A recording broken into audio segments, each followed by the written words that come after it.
मेरे साथ नमस्कार, स्वागत है आप सभी का हमारे को इस वीडियो में। आज की इस वीडियो में हम आपके बीच में बात करने वाले हैं। आप सेकॉर्ड यूनिवर्सिटी पीडीएस यूनिवर्सिटी के आप विद्यार्थी होंगे। आप सेकॉर्ड यूनिवर्सिटी सीकर के आप विद्यार्थी होंगे और आप पीडीएस यूनिवर्सिटी ये एग्ज़ाम की तैयारी करे होंगे। 2025, 26, 27 में जो भी आपकी एग्ज़ाम है, यानी कि 26, 27 में आप एग्ज़ाम की तैयारी करे होंगे और आप बी ए सेमेस्टर 4th के विद्यार्थी होंगे। और आप सभी ने मेजर के अंतर्गत आपने सब्जेक्ट ले रखे होगी, मेजर के अंतर्गत आपने सब्जेक्ट ले रखी होगी अपनी ज्योग्राफी। तो उसकी फ्री क्लास में आपका स्वागत है। यूनिट फर्स्ट की क्लास हमने कंप्लीट कर ली है। यूनिट टू की इस क्लास में आपका स्वागत है। यूनिट टू की इस क्लास में हम करने वाले हैं आपके विषय ज्योग्राफी का कंप्लीट रिवीजन आज की इस वीडियो में करने वाले हैं, जिसमें टॉपिक का नाम है economic and leisure organic organic geography. ठीक है, इसके बारे में हम पूरी डिटेल से बात करने वाले हैं। यूनिट टू के नोट्स हम करने वाले हैं। यूनिट फर्स्ट के नोट्स हम कंप्लीट कर चुके हैं। यूनिट सेकंड के नोट्स इस वीडियो में हम करने वाले हैं। तो लर्निंग विद तेजल पर आपको जुड़ने का बहुत बहुत स्वागत है। भाई एक सर आपका बहुत अच्छी तरीके से स्वागत करते हैं। आपको इस वीडियो में जुड़ जाना है। इस वीडियो में पूरी डिटेल से हम बात करने वाले हैं। आपके बीच में यूनिट टू के बिल्कुल डिटेल से नोट्स करने वाले हैं। तो बिना किसी देर के अपने यूनिट टू के नोट्स के बारे में शुरू करते हैं। हमारे सिलेबस, ये सिलेबस आपको दिखाई दे रहा होगा। ये सिलेबस आपको पूर्ण रूप से दिखाई दे रहा होगा। ये आपका सिलेबस है। इसके अंतर्गत आगे बात की जाए, यूनिट फर्स्ट की कंप्लीट नोट्स हम कर चुके हैं। आज की इस वीडियो में हम करने वाले हैं यूनिट टू के कंप्लीट नोट्स। तो आपको स्वागत है, इस वीडियो से जुड़ जाना है। पूरी डिटेल से हम करने वाले हैं, यानी कि concept of classification of resource, mineral resource, iron, यानी कि आयरन, लोहा उद्योग एंड आपके कपड़ा उद्योग। उन सभी कपड़ा उद्योग इसमें नहीं है, लेकिन आपके पेट्रोलियम एंड हाइड्रोलिट्रिक एंड आपकी मैग्नीशियम, ये सभी के बारे में हम पूरी डिटेल से बात करने वाले हैं। इसके नोट्स कंप्लीट आपको दिए जाएंगे। ठीक है, इसका पीडीएफ भी आपको एग्जाम के पास प्रोवाइड कराया जाएगा, तो आपको जुड़ जाना। ठीक है, तो अपना टॉपिक है तो उसी के रिलेटेड हम नोट्स पढ़ने का प्रयास करेंगे। तो संसाधनों की अवधारणा है, उसका वर्गीकरण के बारे में पूरी डिटेल से हमें बात करने वाले हैं। ठीक है, यूनिट फर्स्ट का नोट वीडियो आपने देखकर सेकंड में जुड़े होंगे। सबसे पहले आपको वीडियो फर्स्ट देखना है, जिससे आपको आसानी से समझ में आएगा। इससे आपको कुछ भी समझ में नहीं आएगा। ठीक है, तो सबसे पहले हम बात करने वाले संसाधनों की अवधारणा और वर्गीकरण। तो यानी कि concept and classification of resource, यानी कि इसके बारे में पूरी डिटेल से हम बात करने वाले हैं। तो संसाधनों की अवधारणा क्या होती है और इसका वर्गीकरण किस प्रकार होता है। संसाधन की अवधारणा क्या होती है, आपके एग्जाम में सिंपल ही क्वेश्चन आएगा कि हमें बताइए कि संसाधन की अवधारणा क्या होती है। सिंपल बताइए आपको, यानी कि इसको इसकी संसाधन की अवधारणा क्या होती है पूरी डिटेल से बताइए। तो आप बता देना कि संसाधन की अवधारणा किस प्रकार होती है। तो नीचे आपकी इसकी की परिभाषा दी जाएगी। ठीक है, तो नीचे इसकी परिभाषा दी गई है, तो ये क्या है तो आप देख सकते हैं। तो इसमें क्या गया है कि क्या किया गया है कि संसाधन, यानी कि संसाधन वह वस्तु, पदार्थ या तत्व है जो मानव की आवश्यकता की पूर्ति करता है और जिसका उपयोग किया जा सकता है। यानी कि संसाधन क्या होता है। संसाधन की बात की जाए तो आपके बीच में, आप सभी के घर के बीच में, पहले के समय में तो नहीं होती थी, लेकिन आज के समय में प्रत्येक घर में, यानी किसी 100 में से 99% घर में आपकी बाइक या आपकी स्कूटी होती है।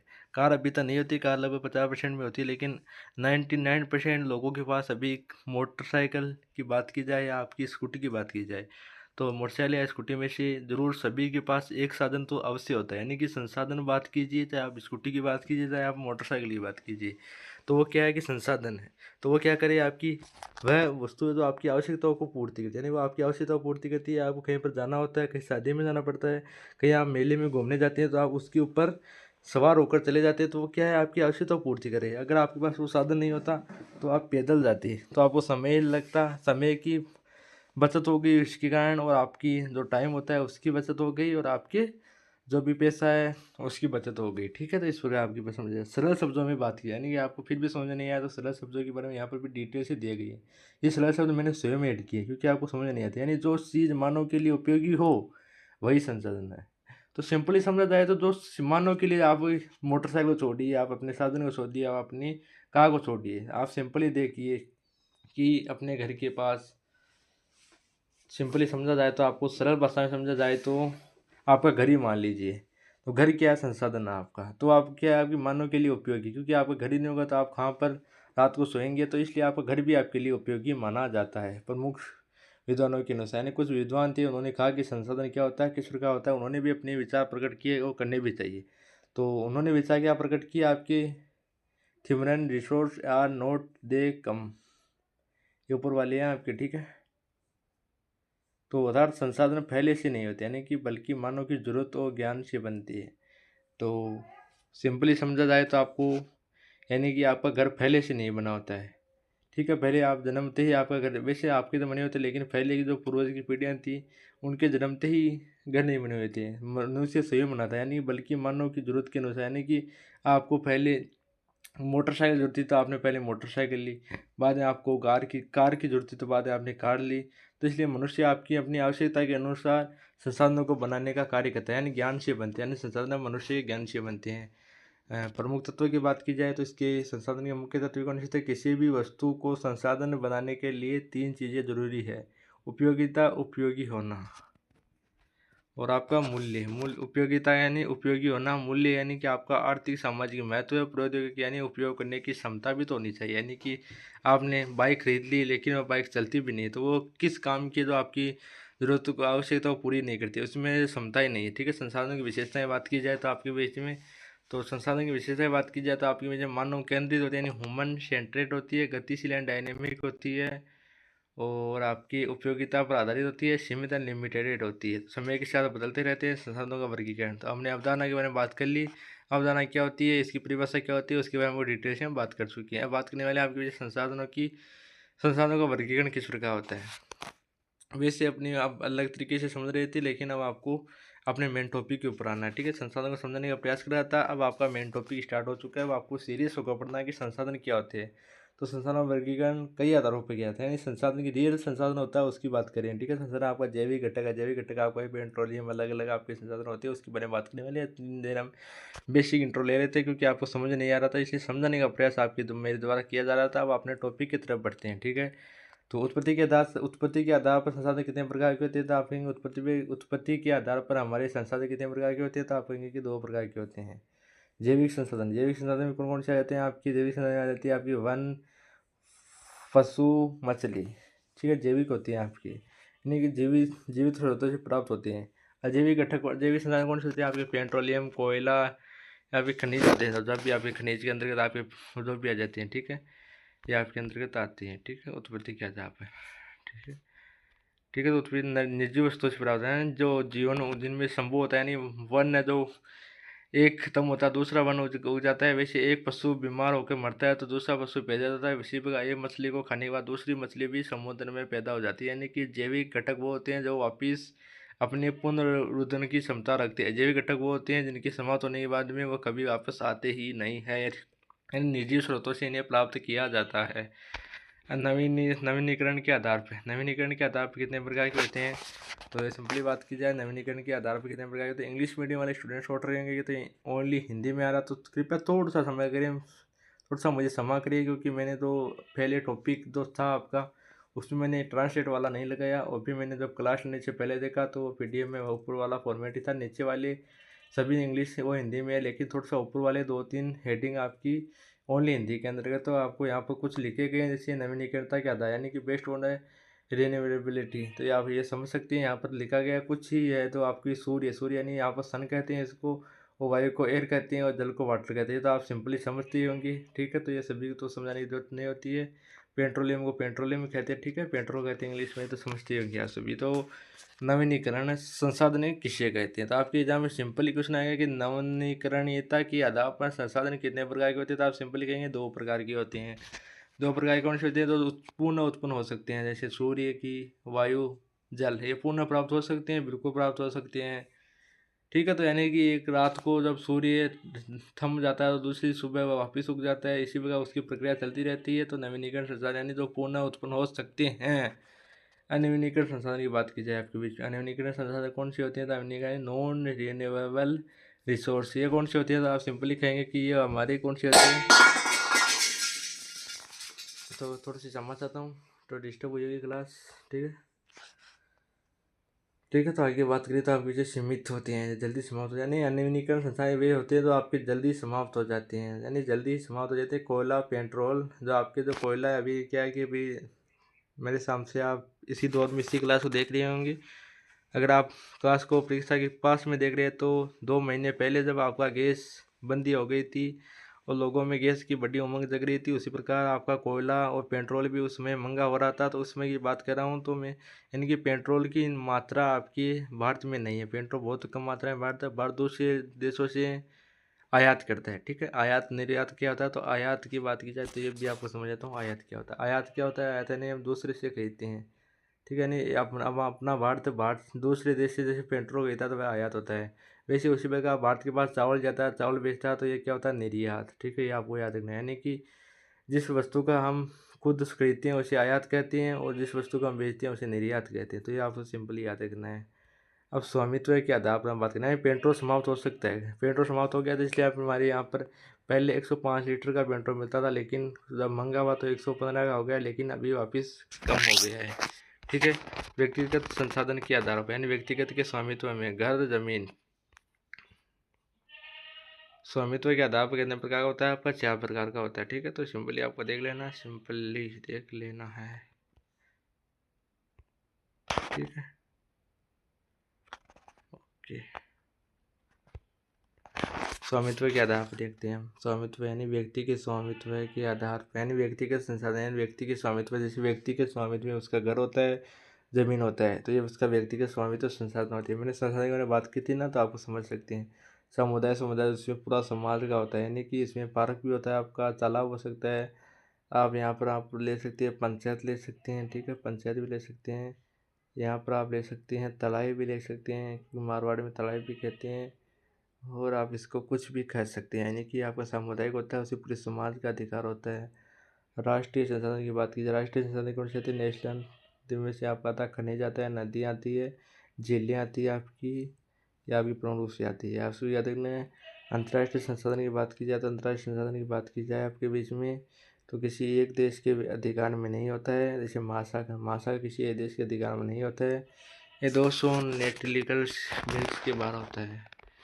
या फिर एडवांस की चीज़ है, अगर आप समझना चाहते हैं समझ सकते हैं। इससे क्या होता है कि भारत को अधिकार होता है, यानी कि भारत देश, थोड़ा सा मैं समझा देता हूँ, मेरे को जो एक्सपीरियंस है उसके आधार पर मैं समझाने का प्रयास करूँगा। थोड़ा मैं बात का मैप अच्छा बना लेता हूँ, क्योंकि यहाँ पर मैप अच्छा बनेगा तो बहुत अच्छा रहेगा।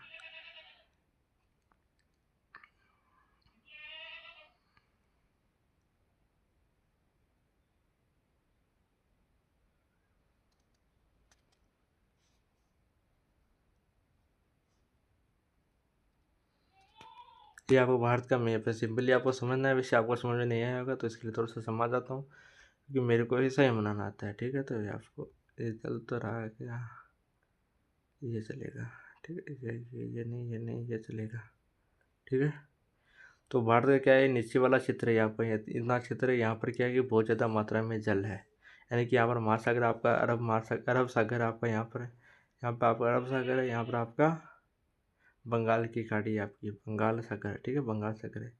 तो यहाँ पर यानी कि भारत को अधिकार, यानी कि जो पानी है आपको यहाँ पर दिखाई दे रहा है, साइड में जो पानी दिखाई दे रहा है, भारत को यहाँ पर 200 मील तक, यानी 200 मील तक, यानी 200 मील तक जो क्षेत्र होता है, वहाँ तक भारत को अधिकार रहता है कि भारत इसमें कुछ भी कर सकता है, कुछ भी अपना ऑपरेशन कर सकता है, कुछ भी अपना कार्य कर सकता है। और जो 200 मील से आगे का जो क्षेत्र होता है उस पर अधिकार नहीं होता। यहाँ पर लिखा गया है ना कि 200 मील तक के बाहर के, यानी 200 महासागर में किसी देश का अधिकार, यानी किसी एक देश के अधिकार में नहीं, यानी कि जो एक देश के अधिकार में नहीं होता है, वो 200 मील्स के जो आंतरिक दूर का क्षेत्र होता है उसको कहा जाता है। तो आपको समझने का प्रयास करना है, मैं समझाने का प्रयास कर चुका हूँ। तो आपको सिंपली समझना है कि 200 मील तक को भारत का अधिकार है, और आगे वाले का भारत को अधिकार नहीं है। उसका अधिकार है संयुक्त राष्ट्र संघ। संयुक्त राष्ट्र संघ की आपको स्थापना हुई 24 अक्टूबर 1945। ठीक है, ये आपको याद रखना है। भारत इसका सदस्य कब बना, तो आप कहेंगे 30 अक्टूबर 1945। तो ये आपके लिए बहुत ज़्यादा इंपॉर्टेंट हो जाते हैं। वैसे आपको समझना चाहते समझ सकते हैं, लेकिन आपके जो AEC के अंतर्गत और VESC के अंतर्गत और आपका MDC के अंतर्गत जो सब्जेक्ट आती है उसमें आपकी इसे क्वेश्चन आते हैं। ठीक है, अब बात करने वाली विकास के आधार पर। विकास के आधार पर कितने होते हैं, संभावित संसाधन, यानी भविष्य में उपयोग किए जा सकते हैं। जैसे राजस्थान में सौर ऊर्जा को भविष्य में उत्पाद किया जाता है। वास्तविक संसाधन, तो वास्तविक संसाधन की बात की जाए तो वर्तमान में जो उपयोग होते हैं, जैसे कोयला खदान आपकी होती है, भंडार यानी ज्ञात है लेकिन पूरी तरह उपयोग नहीं हो रहे हैं। ठीक है, जल भंडार, स्टॉक यानी कि पूर्ववत तकनीक के अभाव में उपयोगी नहीं है।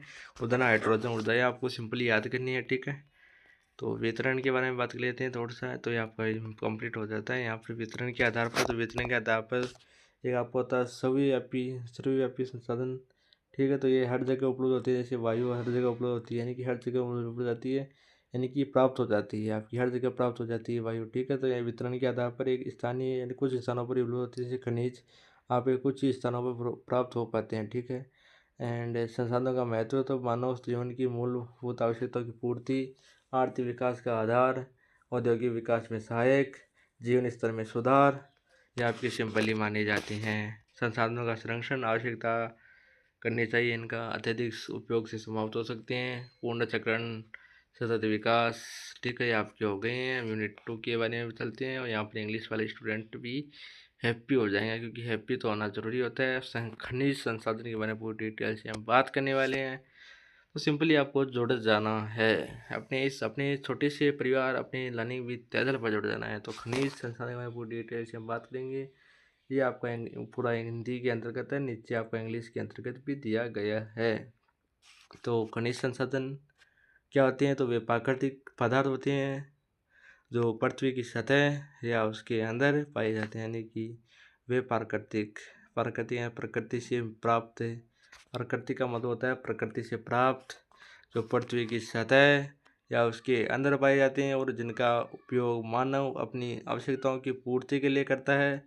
ये संसाधन अधिकतर अनवीनीकरण होते हैं, यानी कि जो इसके अंदर के जो संसाधन आते हैं वह अधिकतर आपके अनवीनीकरण होती है। नवीनीकरण के बारे में हमने बात की थी कि नवीनीकरण क्या होता है, नवीनीकरण क्या होता है। नवीनीकरण वो होते हैं जिनको वापस प्राप्त किया जा सकता है। अनवीनीकरण संसाधन वे होते हैं जिनको वापस प्राप्त नहीं किया जा सकता। तो अनवीनीकरण संसाधन के अंतर्गत हमने पढ़ा था कोयला, पेट्रोलियम। तो इसमें अधिकतर जो प्रकृति से प्राप्त होते हैं संसाधन वह अधिकतर नवीनीकरण संसाधन माने जाते हैं। इसीलिए इनका संरक्षण अत्यंत आवश्यक है। खनिज संसाधन किसी भी देश के औद्योगिक विकास और आर्थिक विकास की रीढ़ माने जाते हैं। तो आप सभी को सिंपली याद रखना है। तो mineral resources are the naturally organic substances found in Earth's crust that are used by humans for various purposes. Most mineral resources are the non-renewable, meaning they cannot be replaced quickly. They form the backbone of the industrial and the economic development of a country. Iron यानी लोहा introduction करते हैं, परिचय करते हैं। तो लोहा सबसे महत्वपूर्ण धात्विक खनिज है, और इसे औद्योगिक विकास की रीढ़ की हड्डी कहा जाता है। तो ये आपको सिंपली याद रखना है। तो रीढ़ की हड्डी किससे कहा जाता है? तो आप सिंपली कहेंगे कि हमारे लोहा को रीढ़ की हड्डी कहा जाता है। तो इसके दो प्रकार होते हैं आपकी। Iron is the most important metallic minor and is now backbone. तो ये मेटाइट होता है आपका उच्च गुणवत्ता वाला, एंड मैग्नेटाइट आपका अधिक लोह मात्रा वाला आपका माना जाता है। इसके दो हिस्से होते हैं। इंग्लिश मीडियम वाले स्टूडेंट भी देख सकते हैं, अगर नहीं देखना चाहते तो कोई दिक्कत वाली बात नहीं होती है। उपयोग इस्पात निर्माण में करते हैं। मशीनें, रेल, पुल, भवन, ऑटोमोबाइल उद्योग आदि बनाने के लिए करते हैं। तो स्टील प्रोडक्शन में machineries, railways, bridge, automobile, industrial distribution in India, Bharat में वितरण। तो उड़ीसा, झारखंड, छत्तीसगढ़, कर्नाटक में आपका बहुत ज़्यादा मात्रा में क्या पाया जाता है? तो आप कहेंगे बहुत ज़्यादा मात्रा में हमारा पाया जाता है लोहा। मैग्नीज क्या होता है? इंट्रोडक्शन। मैग्नीज इस्पात उद्योग के लिए अत्यंत महत्वपूर्ण है। Manganese instant for steel production, steel में मजबूती बढ़ाने के लिए, बैटरी, रासायनिक, कांच, पेट और रंग के लिए उपयोगी होता है। यह आपका पाया जाता है महाराष्ट्र, उड़ीसा, मध्य प्रदेश, कर्नाटक, पश्चिम बंगाल, इनमें पाया जाता है। बॉक्साइट की बात की जाएगी आपकी, तो बॉक्साइट आपकी कहाँ पर होती है? तो बॉक्साइट आपकी एल्यूमिनियम का मुख्य हिस्सा है, यानी कि बॉक्साइट इज ए प्राइमरी और ऑफ द एल्यूमिनियम उत्पाद के लिए बहुत ज़्यादा इम्पोर्टेंट होती है। एल्यूमिनियम आपको पाया जाता है उड़ीसा, गुजरात, महाराष्ट्र, झारखंड में पाया जाता है। चूना पत्थर की बात करें, चूना पत्थर एक प्रमुख धात्विक खनिज है जो सीमेंट उद्योग का आधार है, यानी कि लिमिटेशन क्या है आपका? लिमस्टोन, ठीक है। Limestone is an important non metallic mineral and a key raw material for cement निर्माण, चूना उत्पादन के लिए क्या जाता है? राजस्थान, मध्य प्रदेश, गुजरात, आंध्र प्रदेश, तमिलनाडु में किया जाता है। डोलोमाइट कैल्शियम और मैग्नीशियम का मिश्रण होता है। डोलोमाइट क्या होता है? तो आपका क्या होता है? कैल्शियम और आपका जो होता है मैग्नीशियम, यानी कि कैल्शियम का सूत्र क्या होता है? कैल्शियम का सूत्र होता है क्या होता है? मैग्नीशियम का तो Mg होता है, ठीक है, Mg होता है, ठीक है। आपको सिंपली कमेंट के जरूर बताना है। कि इसका क्या होता है, Mg होता है मैग्नीशियम का, ठीक है। कैल्शियम का क्या होता है या सी होता है, Ca होता है, क्या होता है आपको बताना है कि Ca होता है कैल्शियम का, ठीक है। तो आपको बताना है कि सही है या गलत है, क्योंकि आपकी टेस्ट भी लेना बहुत ज़रूरी होता है। इस्पात उद्योग में फ्लक्स, सीमेंट और कांच उद्योग, रसायन उद्योग, ये आपका उड़ीसा में होता है, मध्य प्रदेश में होता है, राजस्थान में होता है, और आपका कुछ मात्रा में हरियाणा के कुछ क्षेत्र में भी प्रमुख कृषि होता है। औद्योगिक विकास का आधार है, आर्थिक वृद्धि और रोजगार, ठीक है। Backbone of the industrial development, economics growth and development, foreign the exchange. आपकी 46 हो गई हैं। संतुलित उपयोग, पुनर्ग्रहण, वैकल्पिक संसाधनों का विकास, नई तकनीकों का उपयोग। तो आप देख सकते हैं, निष्कर्ष कर सकते हैं। एनर्जी रिसोर्स यानी ऊर्जा संसाधन कौन कौन से आते हैं, तो आपके लिए ज़्यादा इम्पोर्टेंट वही होते हैं जो आपकी सबसे पहले हम पढ़ते हैं। जैसे हमने पढ़ा था खनिज संसाधन, हमने खनिज संसाधन पढ़ा था, तो प्रकृति से प्राप्त हुए उत्पादों अनवीनीकरणीय होते हैं।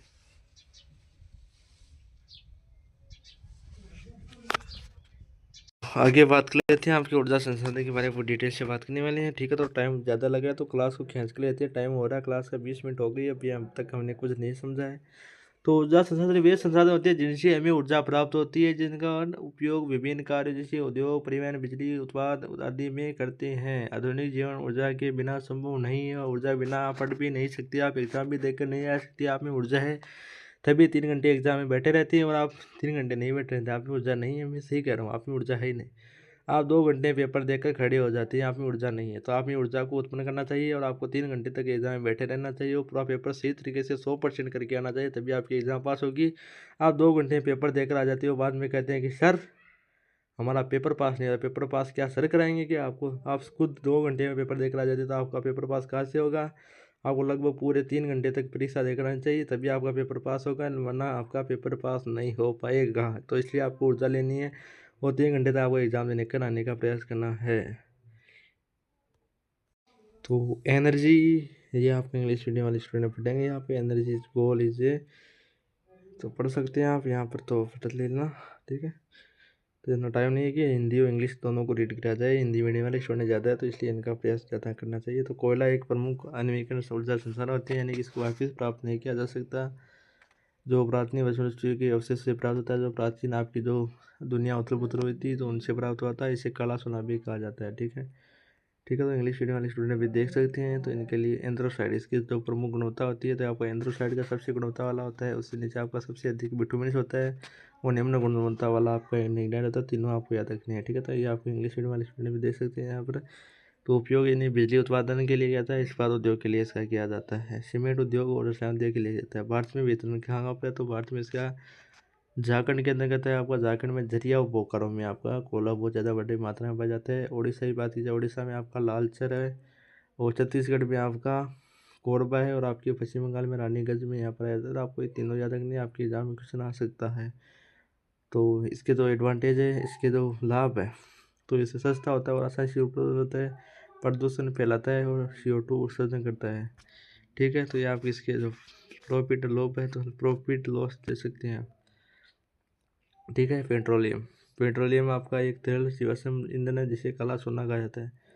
इससे भी काला सोना कहा जाता है, इसे भी काला सोना कहा जाता है। ये आपकी कहाँ पर दिक्कत है, तो आप देख लेना है कि काला सोना ही दोनों को कहा जाता है, ठीक है। आप सभी याद रखना है, ठीक है। आपके एग्जाम के अकॉर्डिंग पेट्रोल उत्पाद के अंतर्गत आपका आता है पेट्रोल, डीजल, यानी कि पेट्रोल से अलग किया जाता है डीजल, डीजल से अलग किया जाता है आपका केरोसिन, केरोसिन से अलग की जाती है आपकी LPG, यानी लिक्विड आपकी अलग की जाती है। उपयोग आपका परिवहन के लिए किया जाता है, उद्योग के लिए जाता है, घरेलू ईंधन के लिए किया जाता है। ये आपका प्रमुख जो आपका मुंबई है, एक तो आपका मुंबई हाई है, ठीक है। एक आपका असम का डिपो ही है, गुजरात का अंकलेश्वर है, ठीक है। आपको ये भी आप याद रखना है, अंकलेश्वर। एक आपका महाकालेश्वर भी है, वहाँ पर क्या है कि गुजरात का सबसे बड़ा महादेव मंदिर है। तो ये आपको याद नहीं रखना है, लेकिन मैं यहाँ पर जाकर आया हूँ, यानी कि मैं यहाँ पर मैंने पर्यटन किया था। यहाँ की द्वारका थी, द्वारका नगरी, यहाँ पर आपकी गुजरात के अंतर्गत सबसे बड़ा जो स्थल आता है, यानी कि जो यात्रा के लिए और जो आपकी तीर्थ यात्रा जब करते हैं, तो सबसे बड़ा इस तरह का गुजरात का माना जाता है, तो वह द्वारका माना जाता है। तो इसलिए मैंने द्वारका जो कृष्ण की नगरी होती है, वहाँ पर एक बार पर्यटन किया, बहुत अच्छी नगरी है। वहाँ पर जब जाती है तो वहाँ से आने का मन ही नहीं करता, ऐसी नगरी है। तो वहाँ पर आपका द्वारका के अंतर्गत एक महाकालेश्वर का मंदिर है, ठीक है, वो बहुत अच्छा है। महाकालेश्वर नहीं, वहाँ पर है आपका महाकालेश्वरी है ठीक है वहाँ पर।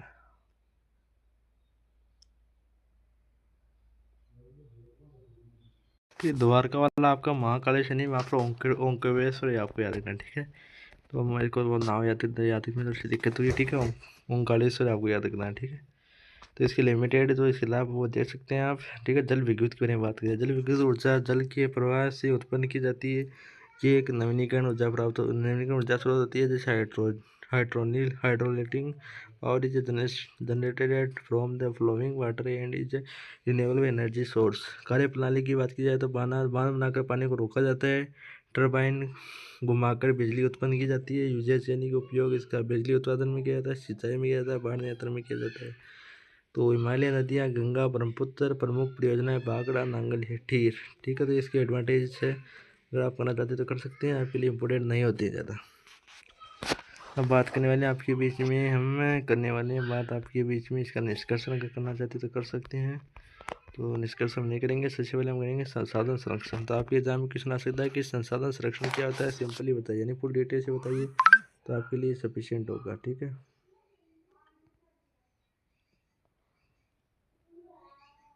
सिंपली आपको दिलाएंगे संसाधन सृष्टि क्या होता है, इसका परिचय बारे में बात करने वाले हैं ठीक है। परिचय, तो संसाधन आपका संरक्षण का अर्थ है कि प्राकृतिक संसाधनों को संतुलित, विवेकपूर्ण और सतत उपयोग करना चाहिए, जिससे कि भविष्य की पीढ़ियों के लिए सुरक्षित, यानी वर्तमान के साथ साथ भविष्य की पीढ़ियों के लिए इसको सुरक्षित रखा जाए। और आज बढ़ती जनसंख्या, औद्योगिकरण और अत्यधिक दोहन के कारण संसाधनों पर दबाव बढ़ रहा है, इसीलिए उनका संरक्षण करना अत्यंत आवश्यक है। संसाधन संरक्षण की परिभाषा क्या होती है, संसाधन संरक्षण की परिभाषा के अंतर्गत संसाधन संरक्षण वह प्रक्रिया है जिससे द्वारा संसाधनों का उपयोग इस प्रकार किया जाता है कि उनका अधिकतम लाभ मिले और न्यूनतम हानि हो, साथ ही उनका भंडार लंबे समय तक रहे। तो संसाधनों का सही और सीमित उपयोग की संरक्षण का संसाधन संरक्षण की आवश्यकता। तो संसाधनों की सीमितता होती है, अधिकांश कोयला यानी कि आपको कम ही समाप्त करना चाहिए, बहुत कम मात्रा में आपको इसका उपयोग करना चाहिए, जिससे कि आपकी भविष्य की पीढ़ियों के लिए इसको सुरक्षित किया जा सकता है। और पर्यावरण संरक्षण के लिए बहुत ज़्यादा जीवन जरूरी होता है, अत्यधिक उपयोग से प्रदूषण भी बढ़ता है और आपकी भविष्य की पीढ़ियों के लिए खतरा भी पैदा होता है, इसलिए संसाधनों का संतुलित उपयोग आवश्यक है। संसाधन संरक्षण के उद्देश्य है तो संसाधनों का सतत उपयोग करना चाहिए, पर्यावरण संतुलन बनाए रखना चाहिए, आर्थिक विकास को बनाए रखना चाहिए, आने वाली पीढ़ियों के लिए संसाधन सुरक्षित रखना चाहिए। संसाधन संरक्षण के उपाय यानी मेथड्स ऑफ द कन्जर्वेशन यानी 3R सिद्धांत की पालना करनी चाहिए। तो रेड्यूस क्या होता है, रेड्यूस होता है आपका संसाधनों को कम उपयोग करना है। आपको बहुत सी आपके एग्जाम में सिंपली क्वेश्चन होता है कि 3R का सिद्धांत क्या है, सिंपली बताइए, तो आपको ये पूरी सिद्धांत आपको याद करके जानी है, आपको डिटेल से लिख कर आनी है ठीक है। तो आपको मैं जब एग्ज़ाम से पहले इंपॉर्टेंट क्वेश्चन की क्लासेज लूँगा, उसमें भी आपके सभी नोट्स के अंतर्गत से शामिल करूँगा, तो आपको पहले याद करके रखना है, जिससे कि आपका रिवीजन हो सके। रेड्यूस यानी पूर्ण उपयोग कर सकते हैं, यानी वस्तु को बार बार उपयोग करना चाहिए। पूर्ण रिसाइक्लिंग यानी कचरे को पूर्ण उपयोग योग्य बनाना चाहिए। और आपका ये आपके लिए थोड़ा सा इंपॉर्टेंट हो जाता है, यानी पूर्ण चक्रण की प्रक्रिया क्या होती है। तो पूर्ण चक्रण की प्रक्रिया होती है तो कचरे को पूर्ण उपयोग करना, यानी कचरे से आपकी अलग अलग ऊर्जा का निर्माण करना है। सौर ऊर्जा, पवन ऊर्जा, जैव ऊर्जा, आपकी वैकल्पिक संसाधनों का उपयोग करना होता है। ये नवीनीकरण और पर्यावरण के अनुकूल होती है। तकनीक विकास, नई तकनीक से संसाधनों का अधिक कुशल उपयोग हुआ है,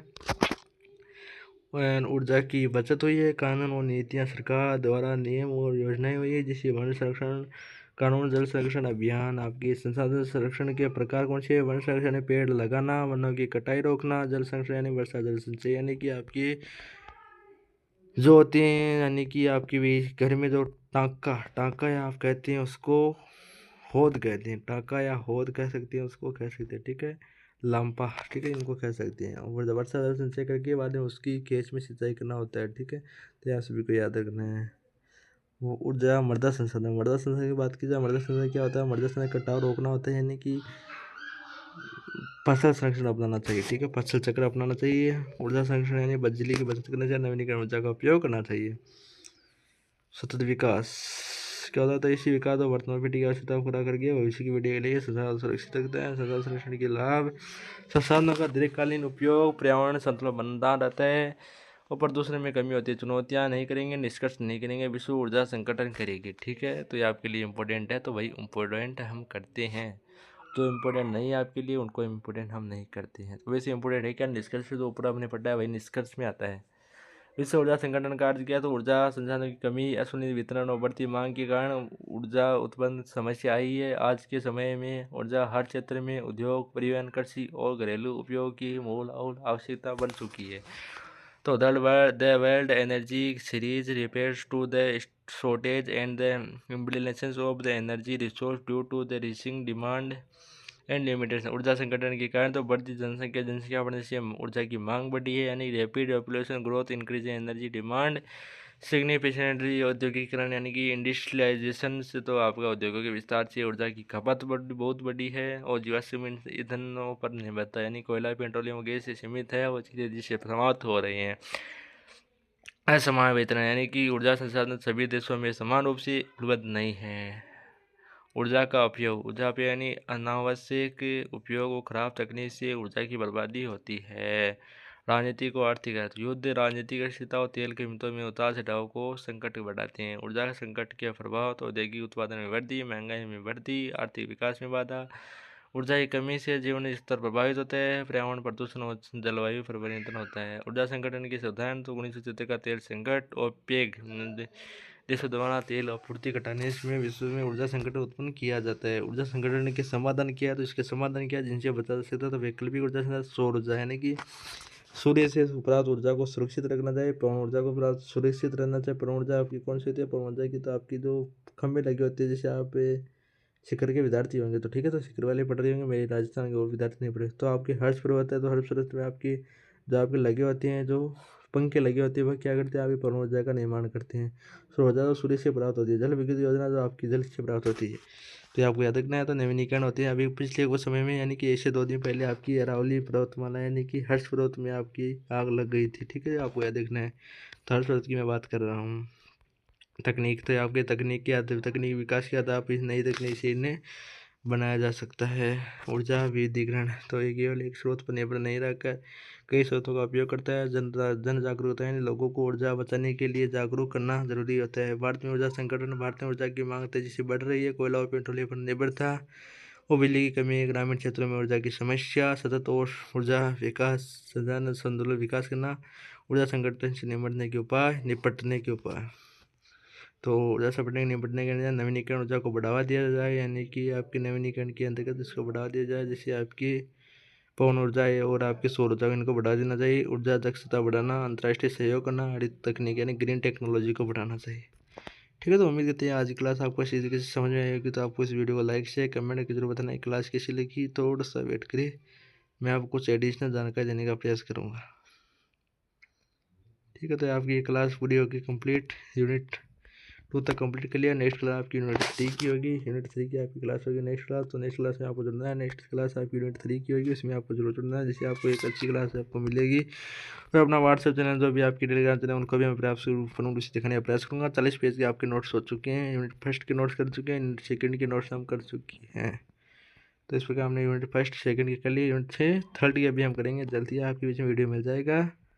विद्यार्थी लर्निंग विद तेजल पर नहीं है तो वीडियो को लाइक शेयर करें। Welcome to learning with Tejal.